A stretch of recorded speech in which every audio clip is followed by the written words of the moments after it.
Can you tell me like a framework or a question or an exercise for me and my viewers to ask ourselves right now so that we can find out at least largely or closely which process will work for us? Okay. I would first say find out what you thoroughly have enjoyed doing. Okay. First you have to find out what you really enjoy doing. And when you enjoy doing it, sometimes it leaves you feeling happy enough to want to share it with other people and to talk about it. Let's say you read something and you were so excited by it because you read it that you had to share it with 3-4 people immediately and say, I read something so interesting, or I did something that was so interesting and I want to share it with people I care about. So that's one good way to start pinpointing at least 5 things that you really genuinely enjoy doing and sustainably can want to share it with other people. What do you love pontificating about? Pontificating is a good thing. I love pontificating about the brain. So clearly I love the brain. Right? Yeah, exactly. So this is it. You like talking about something. So you find out what that is. 2, you find out whether you're willing to do the work. That's the sustainability. Are you willing to do the work? Because you can enjoy something transiently, but if you're not willing to put in the effort, it's not going to sustain.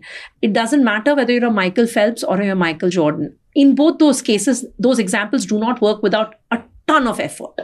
So effort and process is eventually the long-term way of sustained achievement. So I would say, are you willing to put in the work? What will you put in the work for? If you have to do this over and over again, day in and day out for hours at a time, will you be able to do this and will you be able to sustain it? Or are you going to get so bored and so put off that you're going to quit? That's the second question that you have to ask. And 3, I think you have to ask that if you didn't get the outcome that you wanted, would the process have given you enough joy? That's the hardest question to answer, but that's the question that's worth answering. Because it's very difficult to answer. It's a very difficult one, but it's the one that will sustain you because the outcome is a byproduct. The process is eventually what you have to do.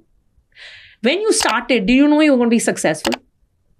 I knew I would. You knew you were successful. When your first podcast, did you know you would be successful? I'll make it. Because that's because you were convincing yourself. But did you like the process independent of the outcome? Exactly. Absolutely. So that answers the question, right? You were happy to talk to all kinds of people over and over again because you enjoyed that process. Yeah. It was the question I asked myself that if I knew that I will win and will be able to make something out of it, the question was, if I'm not able to do it for 10 years, will I still be happy? And the answer was yes.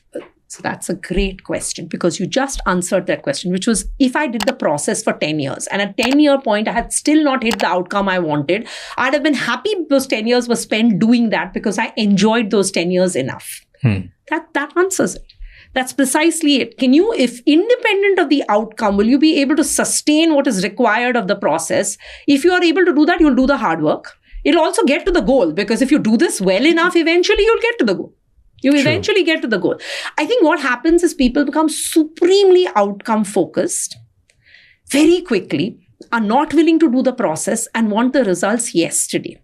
Where yesterday, I want to win yesterday, but I'm not willing to do any of the work that is required. To be Michael Jordan and Michael Phelps, you have to do a lot of work. A lot of work. You can't become just Michael Jordan, Michael Phelps by saying today morning I'm going to wake up and I will be able to do that. And I have to put in the work. Of course, in those cases, because you're looking at athletic ability, there are skills that are required. But in many things, skills are required. And you need the skills, but without the process and without doing the work, there is no outcome. Way. Fair.